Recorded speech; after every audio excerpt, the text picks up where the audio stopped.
출애굽기 36장 1절에서 7절까지의 말씀입니다. 우리 같이 합독하도록 하겠습니다. 36장 1절에서 7절입니다. 같이 읽겠습니다. 브살렐과 오홀리압과 및 마음이 지혜로운 사람 곧 여호와께서 지혜와 총명을 부으사 성소에 쓸 모든 일을 할 줄 알게 하신 자들은 모두 여호와의 명령하신 대로 할 것이니라. 모세가 브살렐과 오홀리압과 및 마음이 지혜로운 사람 곧 그 마음에 여호와께로부터 지혜를 얻고 와서 그 일을 하려고 마음에 원하는 모든 자를 부르매 그들이 이스라엘 자손의 성소의 모든 것을 만들기 위하여 가져온 예물을 모세에게서 받으니라. 그러나 백성이 아침마다 자원하는 예물을 연하여 가져왔으므로 성소의 모든 일을 하는 지혜로운 자들이 각기 하는 일을 중지하고 와서 모세에게 말하여 이르되 백성이 너무 많이 가져오므로 여호와께서 명령하신 일에 쓰기에 남음이 있나이다. 모세가 명령을 내리매 그들이 진중에 공포하여 이르되 남녀를 막론하고 성소에 드릴 예물을 다시 만들지 말라 하매 백성이 가져오기를 그치니 있는 재료가 모든 일을 하기에 넉넉하여 남음이 있었더라. 아멘. 오늘 말씀은 함께 지어져가는 공동체라는 제목으로 오늘 말씀을 나누도록 하겠습니다. 지난 월요일, 화요일 새벽에 나눴던 말씀들이 사실 오늘 본문으로 정리가 됩니다. 하나님께서 성막 건축을 명령하셨고 모세를 통해서 성막 건축이 이제 시작이 됩니다. 모세는 그 성막 건축의 지도자를 세웁니다. 브살렐과 오홀리압이라는 지도자를 세웠고 이것은 모세가 직접적으로 세운 것이라기보다는 하나님께서 미리 말씀하신 그 명령대로 하나님의 사람을 세우셨습니다. 그리고 두 사람을 통해 성막 건축이 이제 새로운 사람들과 함께 이제 진행이 되는 과정들입니다. 그리고 그 사람을 세우기 이전에 하나님께서는 모세를 통해 자원하는 예물을 가져오라라고 말합니다. 성막 건축에 쓸 예물을 너희가 너희 집으로 가서 너희 집에서 필요한 것들을 가져다가 와서 예물로 드리라라고 하나님께서 말씀하셨습니다. 즉 하나님께서 이스라엘 공동체 가운데 거할 건데 그 거하기 위해서 성막을 지을 거고 이 성막에 쓸 예물은 너희가 직접적으로 가져와라 라고 얘기하신 것입니다. 그래서 사람들이 자원하여 예물을 드리기 시작했고 수많은 사람들이 자원하여 예물을 드리기 시작했던 장면들이 월요일, 화요일 그 말씀들에서 계속적으로 나타났습니다. 오늘은 그 말씀에 대한 정리이면서 동시에 이제 성막 건축이 진짜로 시작되고 있는 장면이 오늘 본문에 나타나게 됩니다. 우리 1절, 2절 같이 한 번만 읽어보겠습니다. 1절, 2절입니다. 시작. 브살렐과 오홀리압과 및 마음이 지혜로운 사람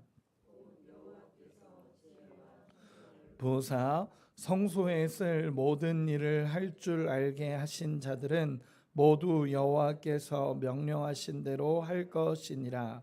모세가 브살렐과 오홀리압과 및 마음이 지혜로운 사람 곧 그 마음에 여호와께로부터 지혜를 얻고 와서 그 일을 하려고 마음에 원하는 모든 자를 부르매. 아멘. 오늘 본문에 보면 이제 모세가 브살렐과 오홀리압을 세우고 그리고 나서 2절 마지막쯤에 보면 그 일을 하려고 마음에 원하는 모든 자를 부르매라고 이야기를 합니다. 즉 무엇이냐면 브살렐과 오홀리압과 함께 이 성막 건축을 위해서 일할 사람들을 부르기 시작합니다. 일할 사람들을 부르며 호소하며 그들에게 와서 함께 일합시다 라고 외치기 시작합니다. 그리고 나서 수많은 사람들이 모여드는 것입니다. 이 간절한 마음으로 하나님 앞에 동참해 줄 것을, 이 일에, 이 공동체를 세우고 하나님의 성막을 세우는 일에 모두가 동참해 줄 것을 외치고 호소하고 있습니다. 여기서 부르다라는 것은요, 그들을 향해 외치고 있는 것입니다. 성막을 함께 건축합시다. 성전을 함께 건축합시다. 그러면서 정말 지혜로운 사람들을 부르고 호소하고 있습니다. 그러자 여호와께 지혜를 받은 자들이 모여졌다라고 표현을 합니다. 여호와께 지혜를 받은 자들이 성막 건축을 위해 모이기 시작합니다. 수많은 사람들이 모이기 시작합니다. 여기서 말하는 여호와께로부터 지혜를 얻고 와서라는 이 표현은 단순한 기술적인 능력을 표현하는 것은 아닙니다. 이 표현은 하나님께서 주신 영적인 통찰력과 실천적인 능력을 의미하는 것입니다. 쉽게 얘기해서 성령께서 주시는 하나님의 능력과 하나님의 통찰력과 하나님의 지혜를 받은 자들이 모이기 시작했다라는 것입니다. 저는 이 표현을 보면서 고린도전서 12장에 하나님의 은사를 받은 자들을 그 교회 안에 하나님의 은사를 받은 자들이 모여 있다라는 장면이 생각이 났습니다. 은사는 여러 가지나 성령은 같고 한 성령께서 임하심으로 말미암아 각각의 은사들이 부어졌고 그런 은사를 가진 사람들이 모여서 함께 성막을 건축해 가고 있는 것입니다. 그래서 우리가 알아야 될 것은요, 성막을 세우고 제사장 옷을 만들고 이런 모든 과정들은 이제 다음부터 이제 다음번 설교부터 성막 건축에 대한 이야기를 계속하게 될 텐데, 이런 모든 일은요 한두 사람이 한 것이 아닙니다. 한두 사람이 한 것이 아니라 수많은 사람들이 모이기 시작했고, 물론 부살렐과 오홀리압이라는 그 책임자로 선 사람, 그리고 모세는 총괄로 있고 부살렐과 오홀리압이 책임자로 있고 그 밑에서 함께 일하는 수많은 사람들이 모여서 성막 건축을 진행하게 됐다라는 것입니다. 정말 여호와께 지혜를 받은 사람, 하나님께서 지혜로서 영적인 통찰력을 열어주시고 할 수 있는 능력을 부어준 사람들이 함께 모여서 일하기 시작하면서 성막이 아름답게 건축되어지기 시작합니다. 여러분, 사역이라는 것도 이런 겁니다. 함께 가는 겁니다. 누구 한 사람이 뛰어난다고 해서 뭔가가 잘 되는 것이 아니라 모두가 함께 모여지면서 함께 그 공동체를 세워져 가는 것이 이 성막 건축에도 나타나는 것이고 우리의 사역에도 동일하게 진행이 되어야 된다라는 것입니다. 물론 모든 사람이 함께 한 건 아닙니다. 이건 잘 이해하셔야 됩니다. 성막 건축에 수많은 사람들이 함께 했습니다. 수많은 사람들이 했고 수많은 사람들이 그 호소에 동참했고 수많은 사람들이 와서 성막 건축을 함께 이뤘습니다. 그러나 모든 사람이 한 건 아닙니다. 여러분, 자격이 있었습니다. 이것을 할 수 있는 자격이 있었습니다. 그 자격이 무엇인지 아시나요? 자원하는 마음을 가진 사람입니다. 성경 분명히 얘기합니다. 자원하는 마음을 가진 사람들이 모여서 그 사람들이 일을 감당해 가기 시작합니다. 2절 마지막에 보면 이렇게 기록을 합니다. 마음에 여호와께로부터 지혜를 얻고 와서 그 일을 하려고 마음에 원하는 모든 자, 마음에 원하는 모든 자입니다. 여러분, 자격이라는 것이 무엇이냐면 내가 정말 이 일을 위해서 헌신하겠다, 내가 이 일을 위해서 하나님의 성막 건축을 위해서 내가 마음을 쏟겠다라고 말하는 그 마음에 자원하는 마음을 가진 사람들이 모여져서 사역을 감당했다라는 것입니다. 저는 오늘 이 본문을 보면서 사실 굉장한 영적인 원리를 발견하게 됩니다. 사역을 하면서도 동일하게 영적인 원리를 감당하는 것은, 발견하는 것은 무엇이냐면 하나님의 일은요 억지로 감당해지는 게 아니라는 것입니다. 물론 때로는 하나님이 내가 정말 힘들고 어려운 상황 속에서 하나님 꼭 해야 됩니까? 라고 물으면서 가야 되는 경우도 있습니다. 물론 당연히 있습니다. 그러나 기본적인 전제는 사역은 억지로 감당하는 게 아닙니다. 하나님의 일들은 억지로 감당하는 것도 아니고 하나님의 일들은 내가 너무 하기 싫은데 내가 해야 되지라고 해서 감당하는 게 아니라 기본적인 것은 하나님의 은혜에 감사할 줄 알고 하나님의 은혜에 감격하고 하나님이 나와 함께 하시는 것에 감사해서 하나님의 전을 세우는 것에 감격한 사람들이 모여져서 자원하는 마음으로 헌신해 간다라는 것입니다. 여러분, 우리는 어떠십니까? 지금의 맡겨진 일들에 하나님 앞에서의 감사함이 있으십니까? 있으십니까? 아멘일 줄 믿습니다. 저는 억지로 한다면 감사가 사라집니다. 저도 사역을 계속하면서 또 우리 여기 셀리더들도 많이 있고 각각 직분을 가지신 분들이 참 많을 겁니다. 근데 우리가 정말 우리를 돌아봐야 되는 것은 무엇이냐면 내 안에 이 일이 감사로 다가오는가? 하나님이 나에게 주신 구원과 하나님이 주신 나에게 주신 은혜로 말미암아 내가 진짜 이 일을 감당하는 것이 감사로 감당하고 있는가라는 것을 우리가 정말로 돌아봐야 된다라는 것입니다. 사역에 있어서 정말 중요한 것은요, 하나님의 은혜를 잊지 않고 하나님의 은혜에 감사하면서 내가 하나님 앞에 이 일을 감당해 간다라는 것입니다.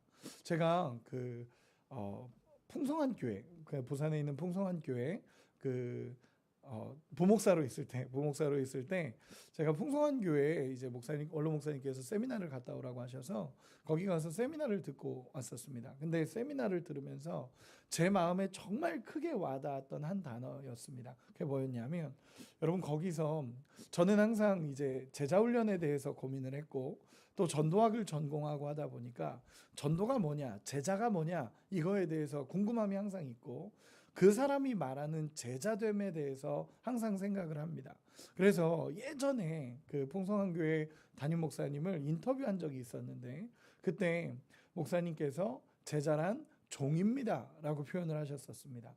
그 말이 굉장히 임팩트로 남았었는데, 그래서 부산 풍성한 교회 그 목사님은 제자 훈련을 할 때 최종적인 제자를 어떻게 보느냐라는 것이 궁금했었습니다. 그래서 이렇게 강의를 듣고 있었는데 그 목사님한테 어떤 분이 이렇게 질문했었습니다. 질문을 하고 그 목사님도 대답을 해주셨는데, 그러면 이 제자 훈련을 통해서 결국 어떤 제자를 만들기를 원하는 겁니까? 이 풍성한 교회의 제자 훈련 시스템은 결국 이 모든 훈련을 마치면 결과적으로 어떤 제자가 나오길 원합니까? 라는 것이었습니다. 여러분, 어떤 제자가 나와야 되겠습니까? 그 목사님이 하셨던 말씀은 한 단어였습니다. 뭐였냐면 일꾼이라는 단어였습니다. 일꾼. 지금도 마찬가지입니다. 일꾼입니다. 교회를 세워가는 일꾼이 세워져야 됩니다 라는 것이었습니다. 제자훈련의 최종적인 마지막 제자훈련을 다 마치고 마지막으로 어떤 제자가 세워져야 됩니까? 라고 했을 때 교회의 일꾼이 세워져야 됩니다 라는 표현이었습니다. 그래서 저도 그걸 적으면서 이제 그 목사님이 새롭게 정의한 거라고 그때 당시에 이야기를 했었는데, 저도 그 이야기를 들으면서 깜짝 놀랐습니다. 제자훈련의 마지막이 그냥 그리스도인의 제자가 되는 겁니다 라는 것은 어쩌면 추상적일 수 있는데, 교회에서 정말 헌신하고 하나님의 공동체를 세우는 일꾼이 세워져야 됩니다 라는 것은 굉장히 구체적으로 다가왔습니다. 여러분, 마찬가지입니다. 우리가 사역을 하면서에 우리가 무언가를 하나님의 일들을 감당해 가는 것에 있어서의 정말 가장 깊은 우리 안에 있는 베이스는 하나님 앞에서의 감사가 되어야 하고, 그 감사로 말미암아 하나님께서 주신 사역을 감당하는 일꾼이 되어야 되는 것이 우리가 신앙생활을 해가면서의 목표처럼 이렇게 다가가야 되는 것을 저는 생각하게 됐습니다. 여러분, 오늘 본문을 묵상하면서도 그렇습니다. 하나님께서는요, 일꾼을 부르셨습니다. 단 자격을 얘기하셨습니다. 그 자격은 자원하는 마음입니다. 능력을 얘기하신 거 아닙니다. 어떤 능력을 가지고 있으니까 와야 된다. 이런 능력을 가지고 있으니까 너는 이 자리에 세워져야 된다. 이런 능력을 가졌으니까 당신은 여기에 세워져야 된다. 이걸 얘기한 게 아니라 자원하는 마음으로 나오는 자들에게 하나님의 은혜를 부어주셨고 그 사람들을 통해 성막 건축을 하나님께서 세워가셨다라는 것입니다. 수많은 사람들이 모여서 일하기 시작합니다. 그리고 참 재미있는 것은 예물까지도 하나님 앞에 드려지기 시작합니다. 모세는 두 가지를 맡겼습니다. 그 오홀리압과 부살렐에게는 하나님의 일들을, 성막을 세우는 일을 맡겼고 또 예물을 관리하는 일까지도 딴 사람들에게, 그 직분자들에게 맡겼습니다. 그리고 나서 이렇게 관리가 되는데, 그 사람들이, 즉 그 예물을 맡은 사람들이 모든 일을 중지하고 모세를 찾아옵니다. 예상하지 못했던 일이죠. 모세에게 찾아와서 어떤 얘기를 하냐면 너무 예물이 많다라는 겁니다. 사람들이 오늘 본문에 보면 아침마다 가져왔다라고 합니다. 아침마다 가져와서 결국에는 그 예물을 가져오는 일을 중지하는 역사까지 일어납니다. 우리 3절에서 5절 같이 한 번만 읽어보도록 하겠습니다. 3절에서 5절 시작. 그들이 이스라엘 자손의 성소의 모든 것을 만들기 위하여 가져온 예물을 모세에게서 받으니라. 그러나 백성이 아침마다 자원하는 예물을 연하여 가져오므로 성소의 모든 일을 하는 지혜로운 자들이 각기 하는 일을 중지하고 와서 모세에게 말하여 이르되 백성이 너무 많이 가져오므로 여호와께서 명령하신 일에 쓰기에 남음이 있나이다. 아멘. 이렇게 진행이 되는 겁니다. 너무 백성들이 많이 가져오기 시작합니다. 이런 역사가 일어나는 거죠. 그러니까 사람들이 예물을 하나님 앞에 드리고 하자는 마음의 열정이 일어나는 것입니다. 아, 우리 하나님 앞에 드려야지. 우리 하나님 앞에 가져와야지. 우리 하나님의 성막을 내가 지어야지. 그러면서 수많은 사람들이 예물을 가져오기 시작합니다. 각 가정에서부터 아침마다 매일매일 예물을 연하여 가져왔다. 연속해서 계속적으로 가져온 겁니다. 연속해서 계속 가져오니까 이 성소의 재물을 관리했던, 여기 이 표현에 보면 지혜로운 사람들이 모든 일을 중지하고 모세를 찾아갑니다. 그래서 예물이 너무 많습니다. 예물이 너무 많습니다. 더 이상 이 하나님의 일들을 감당하는 것에 있어서 너무 많이 남습니다. 라고 이야기를 합니다. 우리는 많으면 좋은 거 아닙니까? 많으면 좋은 것 같고 넘치면 좋은 것 같지 않습니까? 그런데 지혜로운 사람들, 그 일을 감당하는 지혜로운 사람은 여기까지라는 것을 이야기합니다. 여기까지라는 것을 이야기하고 여기까지만 딱 하나님 지금도 예물이 넘칩니다. 더 이상 가져오면 안 됩니다. 라고 이제 지혜로운 사람들이 와서 이야기하는 것입니다.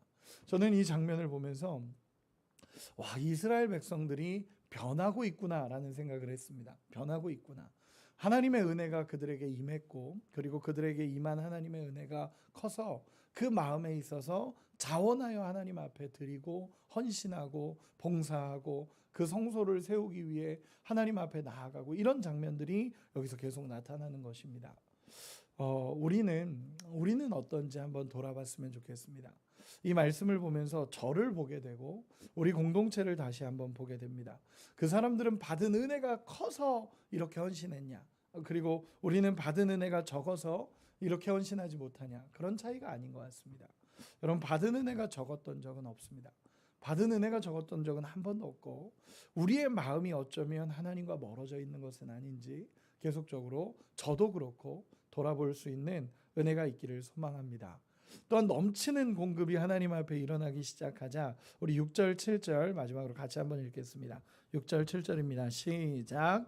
모세가 명령을 내림에 그들이 진중에 공포하여 이르되 남녀를 막론하고 성소에 드릴 예물을 다시 만들지 말라 하매 백성이 가져오기를 그치니 있는 재료가 모든 일을 하기에 넉넉하여 남음이 있었더라. 아멘. 하나님께 감사하는 예물이 넘치도록 채워집니다. 그리고 더 이상 가져오지 말라고 모세가 명령하게 되고, 그러자 이제 가져오기를 그쳤다라고 이야기하며 마지막에 있는 재료가 넉넉해서 남을 정도로 하나님 앞에 감사함이 넘쳤다라고 표현이 됩니다. 여기서 우리가 또 하나 보아야 될 시각은 단순히 백성들이 많이 드렸다라는 시각도 있지만, 또 하나는 무엇이냐면 7절에 있는 재료가 모든 일을 하기에 넉넉하여 남음이 있었더라. 즉 하나님의 일을 감당함에 있어서 넘치도록 부어주시는 하나님의 은혜가 있었다라는 것입니다. 성막을 만드는 데 있어서, 건축하는 데 있어서 하나님이 넘치도록 채우신 것입니다. 백성들이 드림을 통해서 하나님의 일들이 넘치도록 채워지기 시작했고, 하나님의 일들이 넘치도록 이루어져 간 것이 이 성막 건축이었습니다. 저는 이렇게 확신하며 외치고 싶습니다. 하나님의 사역을 감당해 간다면 하나님의 방법으로 하나님께서 채워가십니다. 우리의 삶의 자리도 마찬가지입니다. 하나님께서 내 삶에 명령하시고 하나님께서 내 삶에 가기를 원하시는 길을 가면 그 모든 것은 하나님의 방법대로, 하나님의 원칙대로 채워진다라는 것을 믿고 하나님을 신뢰하고 따라가는 은혜가 있기를 소망합니다. 저는 교회는 항상 하나님의 일들을 선택해 가는 것이고, 하나님의 걸음을 뒤따라가다 보면 나머지 모든 것은 하나님이 채워가실 줄 믿습니다. 그렇기에 하나님을 신뢰하고 하나님이 명령하신 자리에 서 있는 것이 교회는 가장 중요한 부분입니다. 저도 이제 목회를 하면서 하나님 앞에 계속 기도하는 건 무엇이냐면 하나님이 원하시는 자리에 있기를 원합니다. 우리 교회가 가야 될 방향과 우리 교회가 가야 될 목적과 그리고 교회가 세워져 가야 될 이유가 예수께서 오신 이유와 동일하기 원합니다 라고 늘 고백하면서 갑니다. 그래서 생명을 얻고 생명을 흐르게 하라라는 것은 요한복음 10장 10절에 내가 온 것은 양으로 생명을 얻게 하고 더 풍성히 얻게 하려 하심이라 라는 그 예수님이 오신 이유를 설명하셨기에 저희도 우리 교회도 이렇게 갔으면 좋겠다라는 마음으로 외치고 있는 주제입니다. 어쨌든 오늘 본문으로 보면 깨졌던 언약이 갱신되고 회복되면서 하나님과의 관계가 회복되고 그 넘치는 감사로 하나님 앞에 나아갔고 그 넘치는 감사를 통해 하나님의 장막이 이제 건축되기 시작합니다. 여러분, 이 하나님의 성막에 대해서 이제 다음 주부터 또 다루게 될 텐데 그 성막은 하나님이 계획하신 대로 하나님이 원하시는 그림대로 하나하나 이루어져 갑니다. 그 하나님의 은혜가 우리 그 성막에서 하나님의 영광이 회복되고 성막 안에 하나님의 임재가 회복되기 시작합니다. 그 성막을 위해서 지금 준비되고 있는 장면들입니다. 말씀의 결론을 맺겠습니다. 세 가지로 결론을 맺고 싶습니다. 첫째는 하나님은 부르신 자에게 하나님의 능력을 주신다라는 것입니다. 하나님 앞에 자원하는 마음으로 하나님 앞에 나가고 그 하나님의 외침에 부르심에 응답해서 나가는 모든 자에게 하나님의 능력을 부어주시고 하나님의 성령을 부어주신다라는 것이고, 두 번째는 하나님의 백성은 은혜로 자원하여서 헌신하며 하나님 앞에 살아간다라는 것입니다. 그리고 마지막 세 번째는 하나님의 사역에는 언제나 부족함이 없다 라는 것으로 말씀의 결론을 맺고 싶습니다. 우리의 모든 것이 하나님을 바라볼 수 있는 은혜가 있기를 소망하고 하나님이 가신 걸음, 우리 주님이 말씀하신 걸음을 한 걸음 한 걸음 따라가며 하나님을 의지하며 살아가는 우리 모두가 되시기를 예수님의 이름으로 축원합니다. 기도하겠습니다.